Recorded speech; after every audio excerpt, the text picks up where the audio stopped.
नमस्कार. आपल्याला माहीतच आहे की शेती आपल्या देशाचा कणा आहे आणि पाणी म्हणजे त्या शेतीचं जीवन. पण हे जीवनदायी पाणी पिकांपर्यंत पोहोचवण्याचे मार्ग आहेत ना, ते गेल्या कित्येक वर्षांमध्ये खूप बदलले आहेत. काही अगदी पारंपरिक आहेत, तर काही एकदम आधुनिक. चला तर मग सिंचनाच्या याच रंजक प्रवासाला आज सुरुवात करूया. आणि हाच तो प्रश्न आहे जो आज सगळ्यात महत्त्वाचा आहे. पिकांना पाणी देणं गरजेचं आहे हे तर आहेच, पण ते अशा पद्धतीने कसं देता येईल की पाण्याचा प्रत्येक थेंब वाचेल आणि सोबतच उत्पादनही वाढेल? ह्या प्रश्नाचं उत्तर शोधणं आजच्या काळात पूर्वीपेक्षा खूपच जास्त गरजेचं झालंय.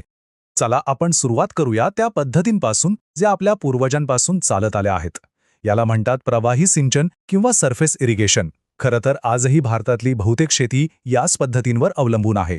आता या प्रवाही सिंचनाचे बरेच प्रकार आहेत बरं का, जसं की मका आणि ऊसासारख्या पिकांसाठी सरीवरंबा पद्धत एकदम उत्तम ठरते, किंवा फळझाडांसाठी जी वापरली जाते ती आळे पद्धत. ज्वारी बाजरीसारख्या पिकांसाठी सारे पद्धत सोयीची असते. म्हणजे थोडक्यात काय, तर जमिनीचा प्रकार आणि पिकाची गरज काय आहे यावर सगळं काही अवलंबून असतं.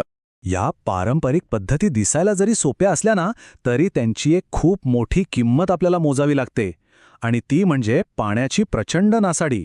विशेषतः मोकाट पद्धतीमध्ये पाणी थेट शेतात सोडून दिलं जातं. त्यामुळे होतं काय की ते पाणी पिकांच्या मुळांपर्यंत पोचण्याऐवजी एकतर वाहून जातं किंवा गरजेपेक्षा खूप जास्त जमिनीत मुरतं. पण ह्याचा अर्थ असा नाही की यात काहीच सुधारणा होऊ शकत नाही. जस्ट फ्लो सारख्या सुधारित पारंपरिक पद्धती आहेत ज्यामध्ये पाण्याचा प्रवाह जास्त नियंत्रित ठेवला जातो, आणि या छोट्याशा बदलामुळे तब्बल 15 ते 20% पाण्याची बचत होऊ शकते. हेच सिद्ध करतं की छोट्या बदलांमधूनही मोठा फरक पडू शकतो. पण एक विचार करा, जर पाण्याचा स्रोत म्हणजे विहीर किंवा नदी शेतापासून लांब असेल तर मग पाणी शेतापर्यंत पोहोचवायचं कसं?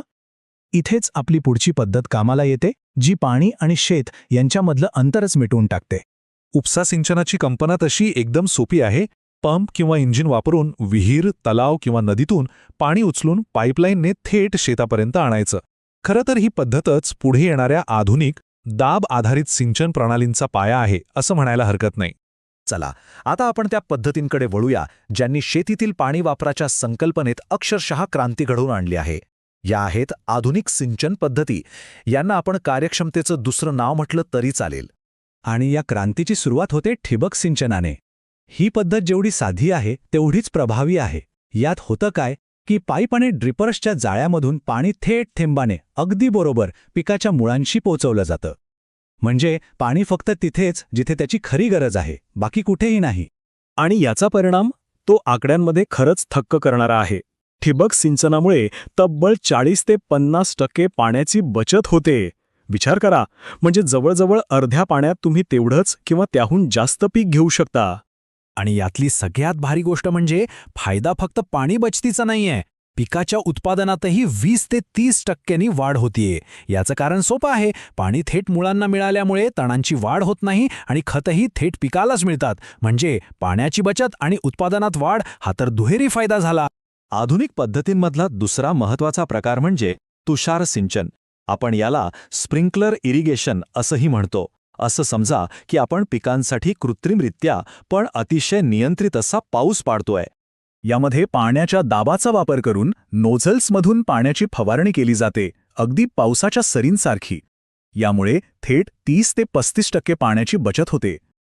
आणि विशेष म्हणजे भात आणि ताग ही 2 पिकं सोडलीत तर ही पद्धत जवळजवळ सगळ्याच पिकांसाठी खूप उपयुक्त ठरते. आता आपण या तिन्ही पद्धतींची तुलना केली तर फरक अगदी स्पष्ट दिसतो.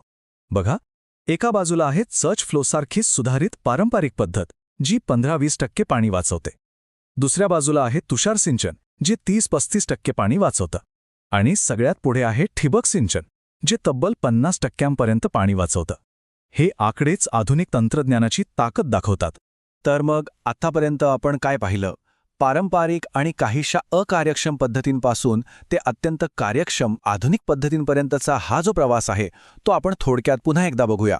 आपण सुरुवात केली प्रवाही सिंचन पद्धतींपासून, ज्या खूप सामान्य असल्या तरी त्यात पाणी वाया जाण्याची शक्यता जास्त असते. त्यानंतर आपण पाहिलं की उपसा सिंचन हे पाणी आणि शेत यांच्यामधला एक महत्त्वाचा दुवा कसा साधतं.